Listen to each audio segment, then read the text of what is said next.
तो हमारे साथ हैं राहुल राजा, जो कि राज परिवार से ताल्लुक़ रखते हैं।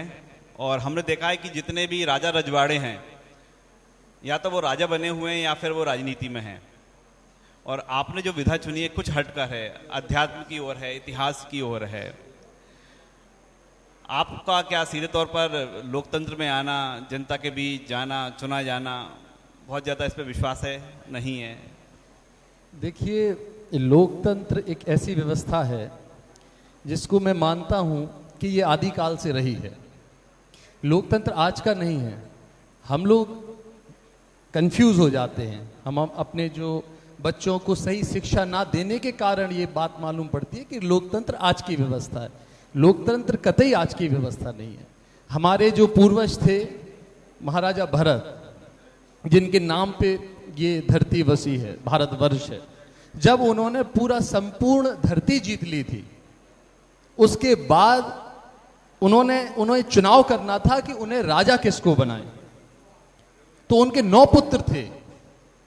9 पुत्रों को उन्होंने राजा नहीं बना करके उन्होंने जनता में से एक व्यक्ति को चुना और उसको इस पृथ्वी का राजा बनाया। तो इसका मतलब लोकतंत्र की व्यवस्था आज से नहीं है। लोकतंत्र की व्यवस्था हमारे यहां आदिकाल से है। समस्या का जो जड़ है वो यही है।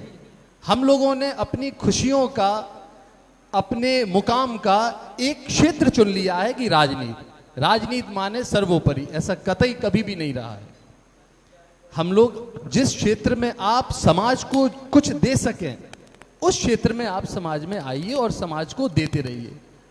जिसने त्याग किया है, वो चाहे राम हो, चाहे विश्वामित्र हो, जिन्होंने त्याग किया है वो महान बना है। हम लोगों की यहां समस्या ये रही है, हम लोगों ने अपने इतिहास को ना पढ़ा के मुगलों को पढ़ाया। अब इसमें हमारी क्या गलती? हमने पढ़ाई नहीं, हमारे बच्चों ने पढ़ाई नहीं। इंस्टीट्यूशन में हमारे जो यहाँ पे जिस प्रांगण में आप बैठे हैं वो हमारे मित्र हैं, उनसे हमारी बात हुई तो उन्होंने कहा मैं भी चाहता हूँ कि हमारे जो सिलेबस हैं उनमें रामायण जैसे पाठ होने चाहिए। मैं भी चाहता हूँ कि हमारे सिलेबस में महाभारत के काव्य होने चाहिए, रामचरितमानस होना चाहिए। हमारा बेटा राम नहीं बनता है, हमारा बेटा मुगलों को देख के मुगल बन जाता है। ये दिक्कत है। इस विषय पे भी आगे बढ़ेंगे, लेकिन हम उससे पहले दतिया के इतिहास को जानेंगे। क्योंकि आप राज परिवार से ताल्लुक रखते हैं आप, और बड़ी गहराई से इसको आपने पढ़ा भी, अध्ययन किया है। हम दतिया के इतिहास की बात करें तो किस तरह का इतिहास है? क्योंकि कहा जाता है कि बुंदेलखंड का ये वो इलाका है, यहाँ के जो राजा थे, देश भर में उनकी एक अलग पहचान थी। न सिर्फ उनका डंका बजता था, बल्कि वो जनता के लिए बड़े सहृदय थे। जनता की उनके दरबार में सुनवाई होती थी। दतिया का इतिहास क्या कहता है? दतिया का इतिहास तो ये है, दतिया दलपत राव की जीत सके ना कोई, और जो जीतन चाहे सो अत पर फजीयत हुई। तो इतना सुदृढ़ था दतिया हमारा। मैं दतिया के जो जागीरदार थे सवाई मेजर पूरन सिंह, जिन्होंने जनसंघ की स्थापना की दतिया में, उनका ग्रैंडसन हूँ। और मैं आपको बताऊं, दतिया के इतिहास पे हमारे दतिया के लोग नहीं जानते। ये थोड़ी विडंबना है कि जैसे हम ओरछा चले जाते हैं, लेकिन ओरछा का ही एक कनेक्शन है, ओरछा के ही पुत्र थे भगवान राव जो दतिया आए, उनके ऊपर हम नहीं जाते हैं। लाला हरदौल को देखने हम ओरछा जाते हैं, लेकिन लाला हरदौल के लिए जो लाला का ताल दतिया में बना है वहां नहीं जाते। लाला हरदौल का जो चबूतरा बना है वहां नहीं जाते। कुंजाबाई, जो आपने अगर बुंदेलखंड की गाथाएं सुनी होगी, लोक गाथाएं, तो हमारे हरदौल जो थे वो लोक देवता थे, और लोक देवता आज भी उनकी पूजा होती है। और हम सिर्फ क्षत्रिय ही नहीं, बल्कि हर समाज के लोग, जहां भी शादियां होती हैं, वो बहन पहले हरदौल के पास जाती है, फिर अपने यहाँ पहले हरदौल को मनाते हैं, है कि नहीं जी? तो हरदौल के ही भाई थे भगवान राव जो दतिया आए, और हरदौल की ही बहन जो यहाँ एक पंजाब नेशनल बैंक है, वहां पे कुंजन की पुतरिया एक मोहल्ला है हमारे यहाँ, वहां उनकी हवेली थी, यहां वो रहती थी। लेकिन उन तथ्यों पे कोई भी व्यक्ति फोकस नहीं होता है। लेकिन हम आए हैं आज दतिया के, जो हम मध्य प्रदेश के बढ़ते कदम कार्यक्रम लेकर आए हैं, और हमारे जो तमाम दर्शक हैं, मध्य प्रदेश के दर्शक हैं, वो देश भर के दर्शक हैं, उन तक हम यही इतिहास पहुंचाना चाह रहे हैं कि आखिरकार दतिया का इतिहास क्या है। देखिए, दतिया का मैं आपको बताऊं, महाराजा भवानी सिंह जी जब थे तो दतिया स्वर्ण युग था। हमारे यहाँ आरक्षण की व्यवस्था दतिया में शुरू हुई। जब महाराजा भवानी सिंह थे तो उन्होंने गामा पहलवान को वर्ल्ड चैंपियन बनवाया।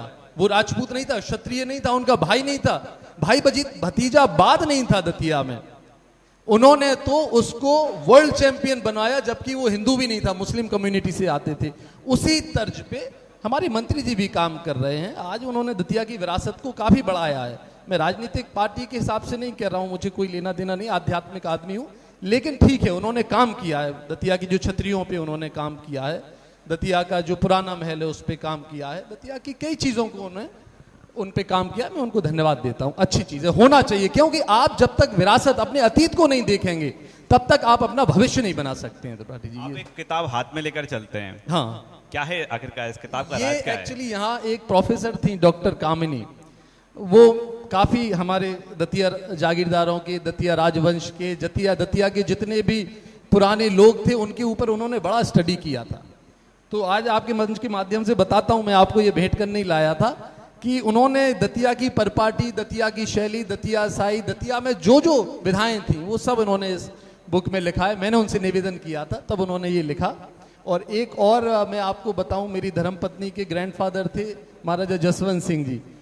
तो मैं आपको ये समर्पण की भाव बता रहा हूं।